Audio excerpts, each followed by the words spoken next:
బేబీజీ వారి Sankranti bumper offer Amaravati ventures లో plot పై free registration. Lucky customer కు ప్లాట్ కొంటే ప్లాట్ ఫ్రీ. షరతులు వర్తిస్తాయి. హైదరాబాద్ మీర్పేట్ పోలీస్ స్టేషన్ పరిధిలో దారుణ ఘటన చోటు చేసుకుంది. 11 నెలల పసికందుకు విషమిచ్చి చంపేసిందో తల్లి. ఆ తర్వాత ఆ తల్లి కూడా ఉరేసుకొని ఆత్మహత్యకు పాల్పడింది. ఈ రెండు ఘటనలు చూసినటువంటి ఆ తల్లి వాళ్ళ అమ్మ కూడా ఆత్మహత్య యత్నానికి ప్రయత్నించినటువంటి ఘటన సంచలనంగా మారింది.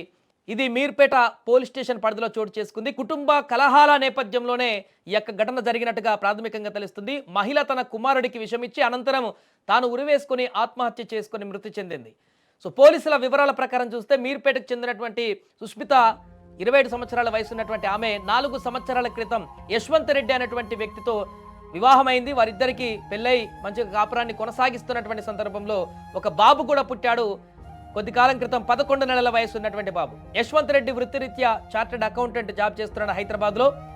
ఇక వీరిద్దరికి యశ్వవర్ధన్ అనేటువంటి ఒక కుమారుడు ఉన్నాడు, 11 నెలల కుమారుడు. వచ్చే నెల ఇంకా గ్రాండ్గా 1 ఇయర్ బర్త్డే కూడా చేద్దాం అనుకున్నారు. కానీ గత కొన్ని రోజులుగా భార్యాభర్తల మధ్య గొడవలు కొనసాగుతున్నట్టుగా తెలుస్తుంది. అదే రోజు ఉదయం ఈ ఘటన జరిగినటువంటి సందర్భంలోనే, ఈ యొక్క ఆత్మహత్యత్నానికి పాల్పడినటువంటి సందర్భంలోనే ఉదయం తల్లి, ఈ యొక్క సుష్మిత తల్లి ఎవరైతే ఉన్నారో, ఒకవైపు తన మనవడు విషమిచ్చి చంపేసింది బిడ్డ, తన బిడ్డ కూడా చనిపోయింది. ఈ విషయాన్ని తెలుసుకున్న వెంటనే తన తల్లి లలిత పూర్తిగా షాక్కులోనై ఏం చేయాలో అర్థం కాక ఆమె కూడా ఆత్మహత్యత్నానికి పాల్పడినటువంటి పరిస్థితి. మానసిక ఒత్తిడికి గురైనటువంటి సుష్మ తల్లి ఇంట్లో ఉండగానే మరొక రూమ్లో తన కుమారుడికి విషమిచ్చి తాను ఉరివేసుకుని ఆత్మహత్య చేసుకుంది. కూతురు మనవడు మృతిని చూసి తట్టుకోలేక ఆమె కూడా ఆత్మహత్యకు పాల్పడినటువంటి ఘటన సంచలనంగా మారింది. ఆమెను సమీపంలోని ఒక ప్రైవేట్ ఆసుపత్రికి తరలించారు. ఆ చనిపోయిన పసికందు వాళ్ళ అమ్మమ్మ. ఆమె పరిస్థితి చాలా విషమంగా ఉంది. ఎల్బీ నగర్లో ఒక హాస్పిటల్లో చికిత్స కొనసాగుతుంది. ప్రాణాపాయ స్థితిలో ఉన్నట్టుగా తెలుస్తుంది.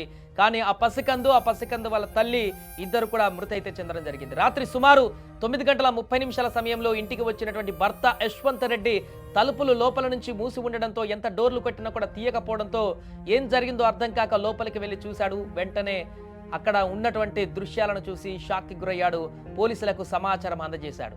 సమాచారం అందుకున్నటువంటి మీర్పేట పోలీసులు సుష్మా బాలుడి మృతదేహాలను పోస్టుమార్టం నిమిత్తం తరలించి ఈ ఘటన పైన మీర్పేట పోలీసులకు కేసు కూడా నమోదు చేసుకుని అన్ని కోణాలను దర్యాప్తు చేస్తున్నారు. ఇంకా పూర్తి వివరాలు బయటకు రావాల్సిన పరిస్థితి ఉంది. భార్యాభర్తల మధ్య గొడవ కారణంగానే ఇదంతా జరిగిందా, లేదా ఇంకేదైనా కారణాలు ఉన్నాయా? పసికందును కూడా చంపి 11 నెలల ముక్కు పచ్చలారనటువంటి పసికందు ఇంకొక నెల అయితే 1 ఇయర్ బర్త్డే ఫంక్షన్ కూడా గ్రాండ్గా చేద్దామని అనుకున్నారట. వారందరినీ పిలిచి, ఎందుకంటే పెళ్ళై 4 సంవత్సరాలు అయింది, కొంత ఆలస్యంగా బాబు పుట్టాడు కాబట్టి ఈ యొక్క బాబు బర్త్డేని ఖచ్చితంగా మంచిగా సెలబ్రేట్ చేసుకోవాలనుకున్నారు. కానీ ఆ బర్త్డే సెలబ్రేషన్స్ కంటే ముందే ఆ పసికందు గొంతు నలిమేసి తను కూడా ఆత్మహత్యకు పాల్పడినటువంటి సంఘటన హైదరాబాద్లో చోటు చేసుకుంది. వెంటనే అపార్ట్మెంట్లో ఉన్నటువంటి వారందరూ కూడా ఈ విషయం తెలిసి ఒక్కసారిగా షాక్ అయ్యారు.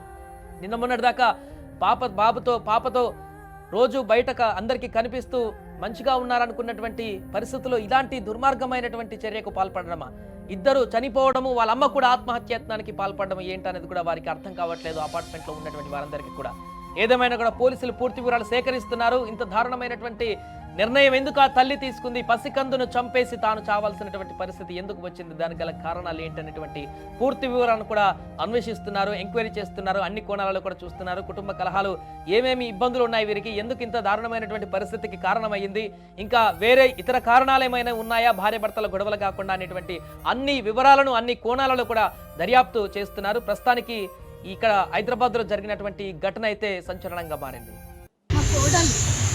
మా తమ్ముని బిడ్డ సుష్మ పెళ్ళై 2 ఇయర్స్ మీద 4 months అయింది. 11 months బాబున్నాడు. భార్యాభర్తలు ఏమనుకున్నారో తెలియదు. మాకు 2-3 ఇన్సిడెంట్స్ తెలిసినాయి, మాకు చెప్పింది వాళ్ళే. ఎట్లా అంటే అరెస్ట్మెంట్ చేస్తున్నాడు, కోపం ఎక్కువ, అన్ని ఎత్తేస్తాడు, బయటికి పోనీయడు, ఎవరితో మాట్లాడియాడు, మమ్మల్ని కూడా రానియాడు వాళ్ళ ఇంటికి. ఆయన కూడా ఇంట్లో ఫంక్షన్ అయినా మమ్మల్ని వినవాడు, మా బ్రదర్స్ని వినవాడు. మేము ఉమ్మడి కుటుంబం, మేము 9 మా అన్నయ్య వాళ్ళే పెళ్లి చేసి మా తమ్ముడు. ఇప్పుడు వాడు ఏమో చేసి మా కోడల్ని చంపేసిండు, వాడి మీదనే నమ్మకం, బతుకుడి కాదు. కనీసం ఆమె మీద బీర్లో పోసుకొని తాగింది అన్నాడు. ఇంకేంటంటే అది నెయిన్ రిమూవర్ ఆర్డర్ చేసుకొని తాగింది అని చెప్పిండు. ఆమె ఆర్డర్ చేయడమే రాదు, ఆమెకు చదివే రాదు. మా అతనికి ఆర్డర్ ఎట్లా చేసుకుంటుంది, ఎట్లా రిమూవర్ తాగిందని ఎట్లా ఇప్పుడు హాస్పిటల్ రిమూవర్ కాదు అంటున్నారు. ఏంటిది ఇది డబ్బింగ్ ఏంటి అర్థం తెలియాలి.